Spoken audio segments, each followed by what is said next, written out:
নমস্কার বন্ধুরা, শিল্পীর রান্নাবাটিতে আপনাদের সকলকে স্বাগত। আজ আমি শেয়ার করছি পেঁপের তরকারি। অনেকেই হয়তো পেঁপের তরকারি খেতে একেবারেই পছন্দ করেন না, আর আমার আজকের এই রেসিপি কিন্তু তাদের জন্য। পেঁপে খাওয়া ভীষণই জরুরি, আর এইভাবে যদি পেঁপের তরকারি রান্না করা হয় তাহলে বাড়ির সকলেই কিন্তু এই তরকারি আঙুল চেটে খাবে।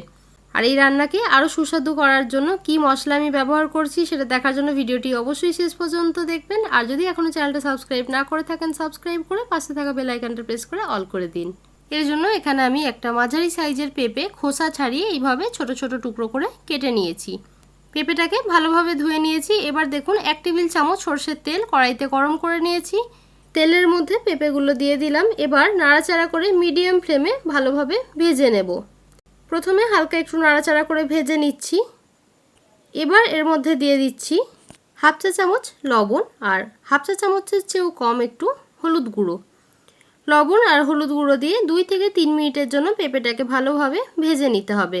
আর এইভাবে ভেজে রান্না করলে পেঁপের যে একটা স্মেল থাকে সেটা কিন্তু রান্না করার পর চলে যায় এবং খেতে ভালো লাগে।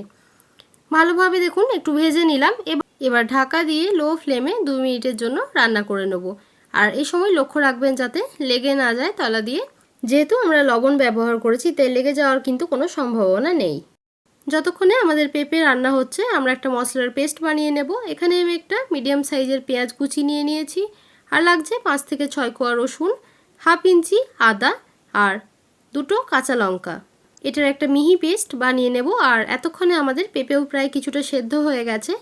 ঢাকা খুলে চেক করে নিচ্ছি। আর ঢাকা দিয়ে রান্না করার সময় আপনাদের যদি মনে হয় যে লেগে যেতে পারে তাহলে অল্প 2-3 চামচ মতো জল কিন্তু দিয়ে দিতে পারেন। দেখুন পেঁপেটা একটু নরম হয়ে গেছে, একটু নাড়াচাড়া করে মিশিয়ে নিলাম। এবার তুলে নিচ্ছি। যে 1 চামচ তেল আমরা নিয়েছিলাম সেটা যেহেতু কমে গেছে, আরেক টেবিল চামচ তেল আমি দিয়ে দিচ্ছি। আর দিয়ে দিচ্ছি 1 চা চামচ ঘি। তবে আপনারা চাইলে পুরোটা তেলেও বানাতে পারেন, সেক্ষেত্রে আরেক চা চামচ তেল দিয়ে দেবেন। তেল আর ঘি ভালোভাবে গরম হয়ে গেছে। এবার এর মধ্যে দিয়ে দিচ্ছি একটা শুকনো লঙ্কা, একটা তেজপাতা আর হাফ চা চামচ কালো জিরে। ফোড়নটা দিয়ে 20 থেকে 30 সেকেন্ডের জন্য একটু নাড়াচাড়া করে ভেজে নেব। ফোড়নটা ভেজে নেওয়া হয়ে গেছে। এবার আগের থেকে যে মশলার পেস্টটা বানিয়ে রেখেছিলাম সেই মশলার পেস্টটা দিয়ে দিলাম। মশলার পেস্ট দিয়ে ভালোভাবে কষিয়ে নিতে হবে। আর এই সময় যদি আপনাদের খুব ড্রাই মনে হয় অবশ্যই অল্প একটুখানি জল দিয়ে দেবেন যাতে মশলাটা পুড়ে না যায়। দেখুন মশলাটা প্রায় কষানো হয়ে এসেছে। এবার এর মধ্যে দিয়ে দিচ্ছি সামান্য পরিমাণে হলুদ গুঁড়ো আর 1 চা চামচ ধনে গুঁড়ো। আর দিয়ে দিচ্ছি হাফ চা চামচ লবণ। যেহেতু পেঁপে ভাজার সময় হলুদ গুঁড়ো আর লবণ দুটোই আমরা ব্যবহার করেছি তাই সেটা বুঝে অল্প পরিমাণে দেবেন। গুঁড়ো মশলা দিয়ে আবারও 1 মিনিটের জন্য একটু কষিয়ে নিচ্ছি। আর যে মশলাটা দেওয়ার জন্য এর স্বাদ কিন্তু অনেক গুণে বেড়ে যাবে সেটা হচ্ছে 5 ফোড়নের গুঁড়ো। এখানে আমি সমান পরিমাণে গোটা মৌরি, মেথি, কালো জিরে, গোটা জিরে আর সর্ষে এই 5টা গোটা মশলা আমি সমান পরিমাণে নিয়ে গুঁড়ো করে নিয়েছি। এই 5 ফোড়নের গুঁড়োটা 1 চা চামচ দিয়ে দিলাম। ভালোভাবে একটু মিশিয়ে নিচ্ছি। আর এই 5 ফোড়নটা গুঁড়ো করার আগে আমি কিন্তু মশলাটা রোস্ট করিনি বা ভাজিনি, কাঁচা গুঁড়ো করে নিয়েছি।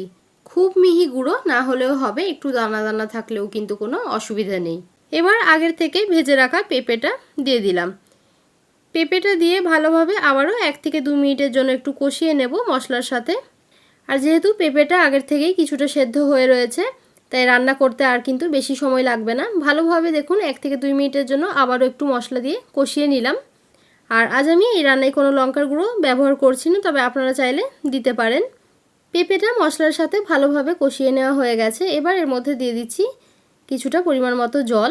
আমি এখানে গরম জল ব্যবহার করেছি। আর যারা একটু মিষ্টি পছন্দ করেন তারা খুব অল্প পরিমাণে কয়েক দানা চিনি দিয়ে দিতে পারেন, তবে এই রান্নায় আমি চিনি ব্যবহার করলাম না। ভালোভাবে মিশিয়ে নিলাম। এবার ঢাকা দিয়ে পেঁপেটা ভালোভাবে সেদ্ধ হওয়া পর্যন্ত রান্না করে নিতে হবে।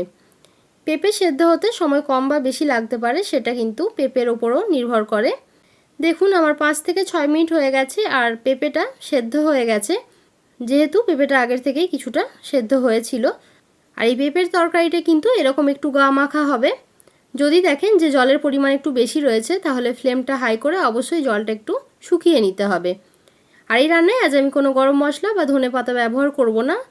5 ফোড়নের গুঁড়োটা দেওয়ার জন্য এই রান্নার স্বাদ কিন্তু সম্পূর্ণ আলাদা হয় এবং খেতে ভীষণই ভালো লাগে। রুটি, পরোটা বা ভাতের সাথেও কিন্তু এই রেসিপিটা খেতে ভীষণই ভালো লাগে। কেমন লাগলো কমেন্ট করে জানাতে ভুলবেন না। যদি ভালো লেগে থাকে ভিডিওটা একটা লাইক করবেন, আর আরও এই ধরনের নিত্য নতুন রেসিপি পাওয়ার জন্য চ্যানেলটাকে সাবস্ক্রাইব করে পাশে থাকা বেল আইকনটা প্রেস করে অল করে দেবেন, যাতে যখনই আমি নতুন ভিডিও পোস্ট করব নোটিফিকেশান আপনার কাছে পৌঁছে যাবে। দেখা হবে আবারও একটা নতুন রেসিপি নিয়ে, আর এতক্ষণ সাথে থাকার জন্য ধন্যবাদ।